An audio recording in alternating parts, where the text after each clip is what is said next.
ఎలా ఉంటుందని కూడా భయపడి రానటువంటి సందర్భంగా మేము భావిస్తున్నాం. సరే, కేటీఆర్ గారు ఏం మాట్లాడుతున్నారో తెలియదు, ఆయన ఫ్రస్ట్రేషన్ లో ఉన్నాడు. ఇంకా అధికారం ఉందనుకుంటా, ఆయన భాష తీరు మార్చుకోవడం అనేక సందర్భాలు చెప్పినాం. ఎక్కడికి వెళ్ళినా మా ముఖ్యమంత్రి గారిని తిట్టేటువంటి కార్యక్రమం, ఈ ప్రభుత్వం తిట్టేటువంటి కార్యక్రమం ప్రజలందరూ కూడా గమనిస్తున్నారు. ఇంతకంటే మించి ఇంకే విధమైనటువంటి కార్యక్రమం చేయాలో చెప్పాలి, సూచనలు చేయాలి ప్రతిపక్ష పార్టీలు ఉన్నటువంటి వాళ్ళు. కానీ అధికారం పోయిందనే ఫ్రస్ట్రేషన్ లో ఈరోజు ప్రజలు ఇంకొకటి గమనిస్తారు. ఈరోజు సునీత కుటుంబం సంబంధించినటువంటి చర్చ వచ్చినప్పుడు, అంశం వచ్చినప్పుడు, గొడవలు జరిగితే బ్రేకింగ్ న్యూస్ మీతో పాటుగా అందరికీ చెప్తుంది బిగ్ టీవీ.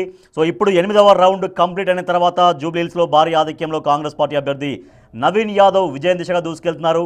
21,495 ఓట్ల భారీ ఆధిక్యంలో నవీన్ యాదవ్ ఉన్నారు. ఇంకా 2 రౌండ్స్ మిగిలి ఉన్నాయి. ఆ 2 రౌండ్స్లో కూడా ఇదే విధమైనటువంటి ఆధిక్యాన్ని కనబరుస్తామని కాంగ్రెస్ పార్టీ విశ్వాసాన్ని వ్యక్తం చేస్తుంది. సో ఇప్పటికే రికార్డు మెజారిటీ సాధ్యమైంది.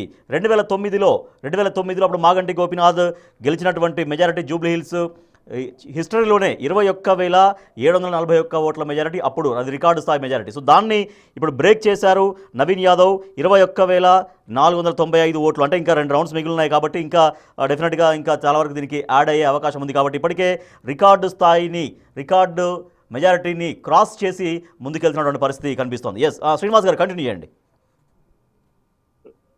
నేనేం చెప్పదలుచుకున్నా అంటే, కేటీఆర్ గారి ఆలోచన ధోరణి మార్చుకోవాల్సిన అవసరం ఉంది. వారి ప్రభుత్వం సూచనలు సలహాలు చేయాలి. ప్రతిపక్షానికి మిమ్మల్ని పరిమితం చేసిన తర్వాత మీరు ప్రజల పక్షాన్ని నిలబడి వారికి సంబంధించిన సమస్య చెప్పే ప్రయత్నం చేస్తే బాగుంటుంది. కానీ ప్రతి నిత్యం ప్రజలలో ఉండేటువంటి ఆనాడేమో మీ పరిపాలన ఫామ్ హౌస్ గా పరిమితమైంది. ఈ రోజు మా పరిపాలన సెక్రటరియట్ నుంచి ప్రతి నిత్యం 18 గంటలు గౌరవ ముఖ్యమంత్రి రేవంత్ రెడ్డి గారు కానీ, ఉప ముఖ్యమంత్రి భట్టి గారు కానీ, ఇంకా మా మంత్రులందరూ కూడా పనిచేస్తున్నారు. ఈరోజు సీనియర్లందరికీ కూడా గౌరవం ఇస్తూ వీళ్ళకి ఎప్పటికైనా ఈ ప్రభుత్వం పడిపోవాలని చెప్పినట్టు ఒకే ఆలోచనతోని ఓవర్ నైట్ మేము కుర్చీలో కూర్చోవాలని చెప్పిన చేసిన ప్రయత్నానికి ఈరోజు జూబ్లీహిల్స్ ఎన్నిక వాళ్ళకి బ్రేక్ పడుతుందని చెప్పని నేను భావిస్తా ఉన్నాను. ఈరోజు ఈ ప్రభుత్వం పైన ఆడిపూసుకునే విధానాన్ని మానుకోవాలి. ఈరోజు ప్రభుత్వం పనిచేసే అవకాశం 5 సంవత్సరాలు ఇచ్చింది మాకు. ఈ 5 సంవత్సరాలు మేము ఇచ్చినటువంటి హామీలను అమలు చేసేటువంటి ప్రయత్నం చేస్తాం. ప్రజల అభిమానాన్ని చూరగొట్టాం. ఇప్పుడు కాంగ్రెస్ పార్టీ చాలా ఎఫర్ట్స్ పెట్టింది, ఫైనల్లీ ఒక మెజారిటీ దిశగా విజయం సాధిస్తూ ఉంది. అంటే కాంగ్రెస్ పార్టీ గెలవడమే కాంగ్రెస్ పార్టీ లక్ష్యమా, లేదు బీఆర్ఎస్ని పూర్తిగా డిమోరలైజ్ చేయాలనడం అనేది ఒక లక్ష్యంగా పెట్టుకున్నారు? ఎందుకంటే సిట్టింగ్ స్థానం, గతంలో కంటోన్మెంట్ సిట్టింగ్ స్థానాన్ని దాన్ని కైవసం చేసుకున్నారు, ఇప్పుడు ఈ సిట్టింగ్ స్థానాన్ని కూడా కైవసం చేసుకున్నారు. అంటే ఏదో రకంగా కాంగ్రెస్ పార్టీ గెలుపు కంటే బీఆర్ఎస్ని బాగా డిమోరలైజ్ చేయాలి, అదే లక్ష్యంగా పోయారా? ఇప్పుడు డిమోరలైజ్ చేయాలని చెప్పని ఆలోచన ఒక రాజకీయ పార్టీ తక్కువ వాళ్ళ ఆలోచన మరో రాజకీయ పార్టీ సహజం. కానీ ఇక్కడ ప్రజల నుంచి పలిచినైపోయి వెళ్ళిపోతున్నది వాళ్ళ విధానాల వల్ల చెప్పే ప్రయత్నం చేస్తుంది. ఈరోజు ప్రజలు ప్రతిపక్షానికి పరిమితం చేసిన వచ్చిన అవకాశాన్ని ఉపయోగించుకుని ప్రజల పక్షాన్ని నిలబడి పోరాటం చేసిన వాళ్ళకు పార్లమెంట్ ఎన్నికల్లో గౌరవప్రదమైనటువంటి అవకాశాలు దక్కునేమో. వాళ్ళు మీ అధికారంలోకి వచ్చిన తర్వాత వాళ్ళ ఫ్రస్ట్రేషన్ లో ఈ ప్రభుత్వం కూలిపోలని చెప్పని కుట్రలు పడినటువంటి తీరుతెన్నులు మేము ఎప్పటికప్పుడు చెప్పడం కానీ, 8 లక్షల కోట్ల అప్పులోకి తీసుకొని వెళ్ళి కల్వకోట్ల కుటుంబం ఒకటే ఆర్థికంగా ఎదిగింది. వాళ్ళకు ఇంట్లో వాళ్ళ కుటుంబంలో ఉద్యోగాలు వచ్చిన తప్ప ఉద్యోగాలు కూడా రాలేవని చెప్పిన వైనాన్ని పార్లమెంట్ ఎన్నికల్లో జీరోకి పరిమితం చేశారు. అంటే బీఆర్ఎస్ పార్టీ పని తెలంగాణలో ఖతమైందని నేను ఒక అంశాన్ని కూడా చెప్పిన. తెలంగాణ రాష్ట్ర అంటే గెలుపు ఓటములు కామన్ కదండి శ్రీనివాస్ గారు. అంటే ఒక ఓటమితోనో మరొక ఓటమితోనో ఒక పార్టీ ఖతమైపోతుంటుందా? అది కూడా చెప్పారు. తెలంగాణ రాష్ట్ర సమితి అనే పార్టీ పేర్లు భారతీయ రాష్ట్ర సమితి పార్టీగా మార్చుకున్న రోజే తెలంగాణ ప్రాంత ప్రజల గుండెల్లో నుంచి వాళ్ళు వెళ్ళిపోయినారు.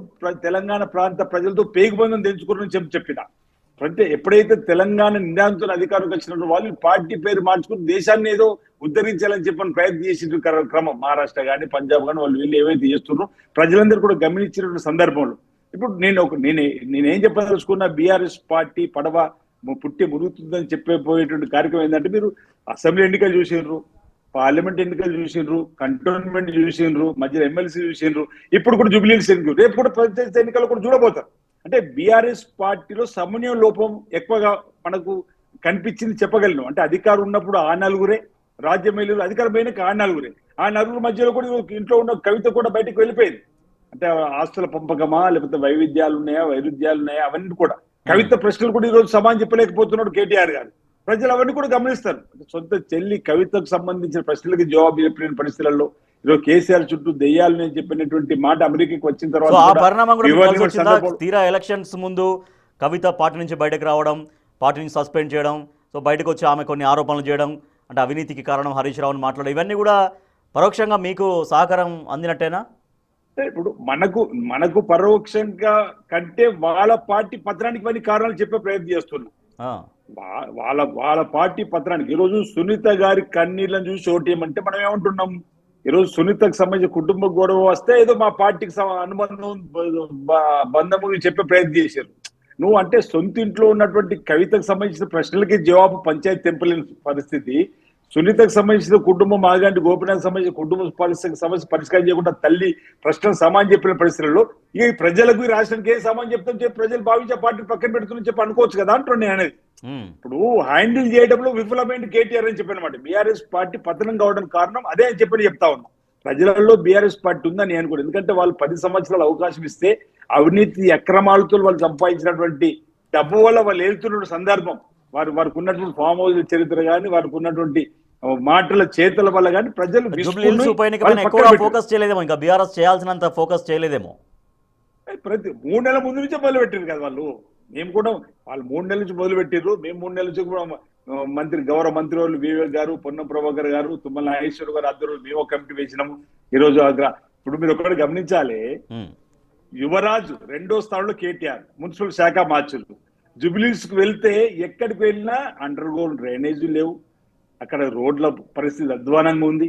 ఈరోజు మేము మాగంటి గోపినాథ్ గారు మరణించిన తర్వాత ఆ ప్రాంత ప్రజలకు సంబంధించి అభివృద్ధిలో భాగస్వామ్యం కావాలని చెప్పి ప్రభుత్వం భాగస్వామ్య క్రమంలో వచ్చిన సమస్యలు చూసి గౌరవ ముఖ్యమంత్రి గారు ఈ మంత్రుల సిఫారసు మేరకు 170 కోట్ల రూపాయలు మంజూరు చేసినాం. అంటే రాబో రోజుల్లో ఇంకా మంజూరు చేయడం కోసం ఈ ప్రభుత్వం, అంటే ఆ ప్రభుత్వంలో మున్సిపల్ శాఖ మార్చి నెంబర్ 2 ఉన్నటువంటి కేటీఆర్ గారు ఏం చేసిన చెప్పండి ప్రజలు భావించడం లేదమన్నా. ఈయన పోయి ప్రచారం చేసినంత మాత్రాన అంటే న్యాయంలో కాని అభివృద్ధి మీరు రచించేంత అభివృద్ధి జరుగుతుంది, ఇన్ని చక్కటి సంక్షేమ కార్యక్రమం అవుతుంది. అందుకే మా ఆశీర్వాదం కాంగ్రెస్ పార్టీకి అన్నారు. అందుకే ఈ ఎన్నిక మాకు బూస్ట్ గా కూడా పనిచేస్తుంది. సెమీఫైనల్ గా కూడా మేము భావించిన సందర్భం. నేను రెఫరెండం అనే మాటను కేటీఆర్ నే అన్వయించుకోమంటున్నా. కేటీఆర్ గారు మాటికి రెఫరెండమే అన్నాడు. ఇప్పుడు మీరు అన్న మాటకు మీరే గిట్ట అన్వయించుకుంటే మీ పార్టీ పతనావస్థలో ఉంది, ప్రజలు మేము నమ్ముతలేరు. ఇక మీరు ఏదైనా ఉంటే చక్కటి సూచనలు సలహించుకుంటే ముందు కొంత బాగుంటుంది అనేది నా సూచన సలహా. రైట్, మీరు హోల్డ్లో ఉండండి ఆల్ శ్రీనివాస్ గారు. సో జూబ్లీహిల్స్ ఉప ఎన్నికలో కాంగ్రెస్ పార్టీ అభ్యర్థి నవీన్ యాదవ్ ఘన విజయం దిశగా దూసుకెళ్తారు. ఇప్పటికీ 8 రౌండ్స్ కంప్లీట్ అయ్యాయి, ఇంకా 9, 10 2 రౌండ్స్ ఉన్నాయి. ఈ 9, 10 రౌండ్స్లలో మొత్తం బోరబండ, ఎర్రగడ్డ ఈ డివిజన్లకు సంబంధించినటువంటి బూత్స్ ఉన్నాయి. దాంట్లో మొత్తం ఇంకా 71 బూతుల నుంచి రిజల్ట్ రావాలి. మొత్తం ఇప్పటిదాకా 8th రౌండ్ కంప్లీట్ అయింది. 8th రౌండ్ కంప్లీట్ అయినటువంటి సమయంలో ఈ సమయానికి 21,495 ఓట్ల భారీ మెజారిటీ దిశగా నవీన్ యాదవ్ దూసుకెళ్తున్నారు. ఇక మరో 2 రౌండ్స్ కూడా మిగిలినాయి. ఆ 2 రౌండ్స్లో కూడా మరింతగా మెజారిటీ వస్తుంది అని కాంగ్రెస్ పార్టీ విశ్వాసం వ్యక్తం చేస్తోంది. మరోపక్క రాష్ట్ర వ్యాప్తంగా కాంగ్రెస్ పార్టీ శ్రేణులు ఉత్సవాలు జరుపుకుంటున్నారు, ఆనందోత్సవాలు జరుపుకుంటున్నారు. అయితే జూబ్లీహిల్స్ ప్రజలు బీసీ బిడ్డకు జై కొట్టారన్నారు మంత్రి పొన్నం ప్రభాకర్.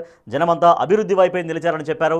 తాము ఇచ్చినటువంటి హామీలపై కట్టుబడి ఉన్నామన్నారు. చెప్పినట్లుగానే జూబ్లీహిల్స్లో బరి గీసి మరీ గ్రాండ్ విక్టరీ కొట్టామంటున్న మంత్రి పొన్నం ప్రభాకర్తో మా ప్రతినిధి సాగర్ ఫేస్ టు ఫేస్. ఉప ఎన్నికల ఫలితాలు